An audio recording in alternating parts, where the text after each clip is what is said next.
శ్రీ సాయినాథాయ నమః. శ్రీ సాయి సచ్చరిత్రము 40వ అధ్యాయము. బాబా కథలు. దేవుగారి ఇంటిలో ఉద్యాపనకు బాబా సన్యాసి వేషముతో మరి ఇద్దరిని తోడ్కొని పోవుట, హేమాడ్ పంత్ ఇంటికి ఫోటో రూపములో పోవుట. ఈ అధ్యాయములో 2 కథలు చెప్పుదును. దహనులో బీబీ దేవుగారింటికి వారి తల్లి ఆచరించిన ఉద్యాపన వ్రతమునకు బాబా వెళ్ళుట, బాంద్రాలోని హేమాడ్ పంత్ ఇంటికి హోళీ పండుగ నాడు భోజనమునకు పోవుట. తొలి పలుకు. శ్రీ సాయి సమర్థుడు, పావనమూర్తి. తన భక్తులకు ఇహపర విషయములందు తగిన సలహాలనిచ్చి జీవిత పరమావధిని పొందునట్లు చేసి వారిని సంతోషపెట్టును. సాయి తన హస్తమును భక్తుల తలపై పెట్టి తమ శక్తులను వారిలోనికి పంపించి భేదభావమును నశింపచేసి అప్రాప్యమును ప్రాప్తింపచేయును. వారు తమ భక్తుల ఎడ భేదము లేక తమకు నమస్కరించిన వారిని ఆదరముతో అక్కున చేర్చుకునేటివారు.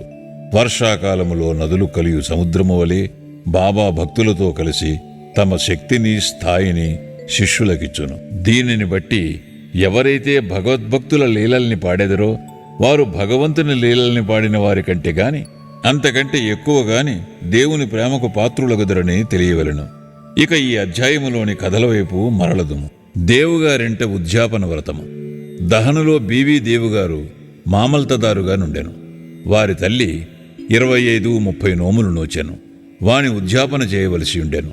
ఈ కార్యములో 100-200 మంది బ్రాహ్మణులకు భోజనము పెట్టవలసి ఉండెను. ఈ శుభకార్యమునకు ముహూర్తము నిశ్చయమయ్యెను. దేవుగారు బాపూసాహెబ్ జోగ్ గారికొక లేఖ వ్రాసిరి. అందులో బాబా ఈ శుభకార్యమునకు దయచేయవలెననియు వారు రాకున్నచో అసంతృప్తికరముగా నుండుననియు వ్రాశాను. జోగ్ ఆ ఉత్తరము చదివి బాబాకు వినిపించాను. మనఃపూర్వకమైన విజ్ఞాపన విని బాబా ఇట్లనియే: నన్నే గుర్తుంచుకుని వారిని నేను మరువను. నాకు బండి కాని, టాంగా కాని, రైలు కాని, విమానము కాని అవసరము లేదు. నన్ను ప్రేమతో పిలుచువారి వద్దకు నేను పరుగెత్తిపోయి ప్రత్యక్షమయ్యేదను. అతనికి సంతోషమైన జవాబు వ్రాయుము. నీవు, నేను, ఇంకొకరు సంతర్పణకు వచ్చేదమని వ్రాయుము. జోగు బాబా చెప్పినది దేవుకు వ్రాశాను. దేవుగారు ఎంతో సంతోషించిరి. కాని బాబా రహతా, రుయి, నీమ్గాం దాటి ప్రత్యక్షముగా ఎక్కడికి పోరని ఆయనకు తెలియను. బాబాకు అసఖ్యమైనదేమీ లేదు. వారు సర్వాంతర్యామి ఎగుటచే హఠాత్తుగా ఏ రూపముననైనా వచ్చి తమ వాగ్దానమును పాలించవచ్చుననుకొనెను. ఉద్యాపనకు కొద్ది రోజులు ముందుగా బెంగాలీ దుస్తులు ధరించిన సన్యాసి ఒకడు గో సంరక్షణకై సేవ చేయుచు దహన్ స్టేషన్ మాస్టర్ వద్దకు చందాలు వసూలు చేయి మిషతో వచ్చెను. స్టేషన్ మాస్టరు సన్యాసిని ఊరిలోనికి పోయి మామల్తదారుని కలుసుకుని వారి సహాయముతో చందాలు వసూలు చేయమనెను. అంతలో మామల్తదారే అచ్చడికి వచ్చెను. స్టేషన్ మాస్టరు సన్యాసిని దేవుగారికి పరిచయమనర్చెను. ఇద్దరూ ప్లాట్ఫారం మీద కూర్చుండి మాట్లాడిరి.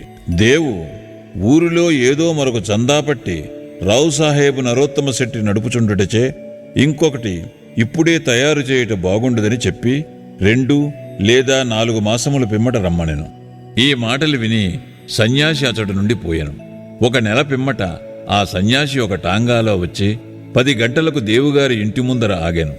చందాల కొరకు వచ్చినేమోయని దేవు అనుకునేను.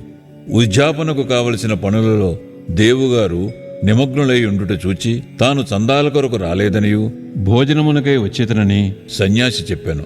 అందుకు దేవు, మంచిది, చాలా మంచిది, మీకు స్వాగతము, ఈ గృహము మీదే అనెను. అప్పుడు సన్యాసి, 2 కుర్రవాళ్లు నాతోనున్నారు అనెను. దేవు, మంచిది, వారితో కూడా రండు అనెను. ఇంకా 2 గంటల కాలపరిమితి ఉండుటచే వారి కొరకు ఎచ్చటికి పంపవలనని అడిగాను. సన్యాసి ఎవరినీ పంపనవసరము లేదనియు తామే స్వయముగా వచ్చేదమనియు చెప్పాను. సరిగా 12 గంటలకు రమ్మని దేవు చెప్పాను. సరిగా 12 గంటలకు 3 వచ్చి సంతర్పణలో భోజనము చేసిన పిమ్మట వెడలిపోయిరి.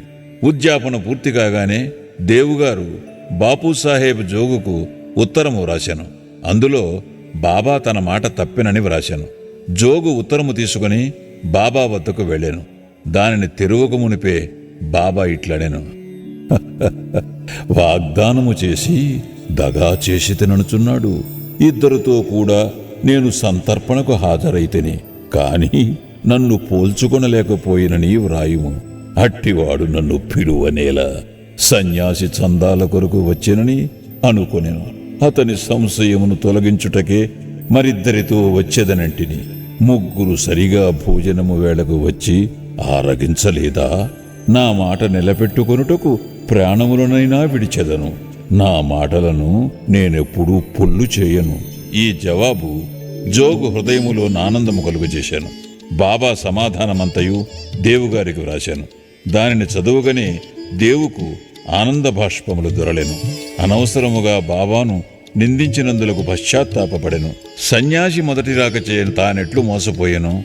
సన్యాసి చందాలకు వచ్చుట, మరిద్దరితో కలిసి భోజనమునకు వచ్చేదనన్న మాటలు తాను గ్రహించలేక మోసపోవుట మొదలైనవి అతనికి ఆశ్చర్యము కలుగజేశాను.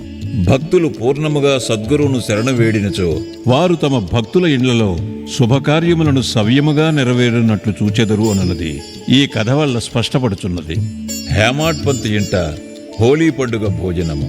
ఇక బాబా తన ఫోటో రూపమును సాక్షాత్కరించి భక్తును కోరిక నెరవేర్చిన మరొక కథను చెప్పేదము. 1917వ సంవత్సరము హోలీ పండుగ నాడు వేకువజామున హేమాడ్ పంతుకొక దృశ్యము కనిపించాను. చక్కని దుస్తులు ధరించిన సన్యాసి వలె బాబా కాన్పించి నిద్ర నుండి లేపి ఆనాడు భోజనమునకు వారింటికి వచ్చేదనని చెప్పాను. ఇట్లు తనను నిద్ర నుంచి లేపినది కూడా కలలోని భాగమే. నిజముగా లేచి చూచేసరికి సన్యాసి గాని బాబా కాని కనిపించలేదు. స్వప్నమును బాగుగా గుర్తుకు తెచ్చుకొనగా సన్యాసి చెప్పిన ప్రతి మాట జ్ఞాపకమునకు వచ్చాను. బాబాగారి సహవాసము 7 సంవత్సరముల నుండి ఉన్నప్పటికీ, బాబా ధ్యానము ఎల్లప్పుడూ చేయుచున్నప్పటికీ బాబా తన ఇంటికి వచ్చి భోజనము చేయునని అతడు అనుకొనలేదు. బాబా మాటలకు మిగుల సంతసించి తన భార్య వద్దకు పోయి, ఒక సన్యాసి భోజనమునకు వచ్చునగాన కొంచెము బియ్యము ఎక్కువ పోయేవలనని చెప్పాను. అది హోళీ పండుగ దినము. వచ్చువారు ఎవరని, ఎక్కడి నుండి వచ్చుచున్నారని ఆమె అడిగను. ఆమెను అనవసరముగా పెడదారి పట్టించక, ఆమె ఇంకొక విధముగా భావించకుండునట్లు జరిగినట్లుగా చెప్పనించి తాను గాంచిన స్వప్నమును తెలియజేశాను. షిరిడీలో మంచి మంచి పిండి వంటలు విడిచి బాబా తన వంటి వారింటికి బాంద్రాకు వచ్చునాయని ఆమెకు సంశయము కలిగాను. అందులోకి హేమాడ్ పంతు, బాబా స్వయముగా రాకపోవచ్చు, కానీ ఎవరినైనా పంపవచ్చును, కనుక కొంచెము బియ్యము ఎక్కువ పోసినచో నష్టము లేదు అనెను. మధ్యాహ్న భోజనమునకై ప్రయత్నములన్నీ చేసిరి. మిట్ట మధ్యాహ్నమునకు సర్వము సిద్ధమయ్యను. హోళీ పూజ ముగిసెను. విస్తళ్ళు వేసిరి, ముగ్గులు పెట్టిరి, భోజనమునకు 2 పంక్తులు తీర్చిరి. రెండింట మధ్య ఒక పీట బాబా కొరకు అమర్చిరి.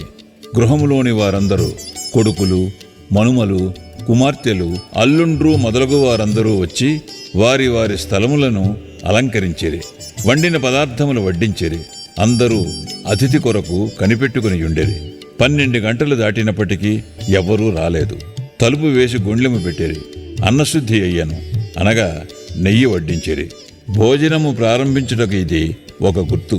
అగ్నిహోత్రునకు, శ్రీకృష్ణునకు నైవేద్యము సమర్పించిరి.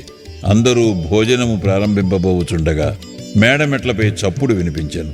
హేమాడ్ పంత్ వెంటనే పోయి తలుపు తీయగా 2 మనుషులచ్చట నుండిరి. ఒకరు అలీ మహమ్మద్, వేరొకరు మౌలానా ఇస్మ ముజావర్. ఆ ఇరువురు వడ్డనమంతయు పూర్తి అయి అందరూ భోజనము చేయుటకు సిద్ధముగా నుండుటను గమనించి హేమాడ్ పంతును క్షమించమని కోరి ఇట్లు చెప్పిరి. భోజన స్థలము విడిచిపెట్టి మా వద్దకు పరుగెత్తుకుని వచ్చేతివి. తక్కిన వారు నీ కొరకు చూచుచున్నారు. కావున ఇదిగో నీ వస్తువును నీవు తీసుకును. ఆ తరువాత తీరుబడిగా వృత్తాంతమంతయు తెలిపెదము. అట్లనుచు తమ చంకలో నుంచి ఒక పాత వార్తాపత్రికలో కట్టిన పటమును విప్పి టేబుల్ పైన పెట్టిరి. హేమాడ్ పంతు కాగితము విప్పి చూచుసరికి అందులో పెద్దదియగు చక్కని సాయిబాబా పటముండెను. అతడు మిగులు ఆశ్చర్యపడెను. అతని మనస్సు కరిగెను. కండ్ల నుండి నీరు కారెను. శరీరము గగుర్పాటు చెందెను. అతను వంగి పటములోనున్న బాబా పాదములకు నమస్కరించాను. బాబా ఈ విధముగా తన లీలచే ఆశీర్వదించనని అనుకునెను. గొప్ప ఆసక్తితో నీకా పటమెట్లు వచ్చినని అలీ మహమ్మదును అడిగెను. అతడా పటము ఒక అంగడిలో కొంటిననియు దానికి సంబంధించిన వివరములన్నీ తరువాత తెలియజేసేదను అనెను. తక్కిన వారు భోజనమునకు కనిపెట్టుకుని ఉండుటచే త్వరగా పొమ్మని అనెను. హేమాడ్ పంతు వారికి అభినందనలు తెలిపి భోజనశాలలోనికి పోయెను. ఆ పటము బాబా కొరకు వేసిన పీటపై పెట్టి వండిన పదార్థములన్నీ వడ్డించి నైవేద్యము పెట్టిన పిమ్మట అందరూ భుజించి సకాలమున పూర్తి చేసిరి. పటములోనున్న బాబా యొక్క చక్కని రూపును చూచి అందరూ అమితానందభరితులైరి. ఇదంతయు ఎట్లు జరిగినని ఆశ్చర్యపడిరి. ఈ విధముగా బాబా హేమాడ్ పంతుకు స్వప్నములో చెప్పిన మాటలను నెరవేర్చి తన వాగ్దానమును పాలించుకొనెను. ఆ ఫోటో వివరములు అనగా అది అలీ మహమ్మదుకు ఎట్లు దొరికెను, అతడెందుకు తెచ్చెను, దానిని హేమాడ్ పంతుకు ఎందుకు ఇచ్చెను అనునది వచ్చే అధ్యాయములో చెప్పుకుందాము. శ్రీ సాయినాథాయ నమః. 40వ అధ్యాయము సంపూర్ణము. సద్గురు శ్రీ సాయినాథార్పణమస్తు. శుభం భవతు.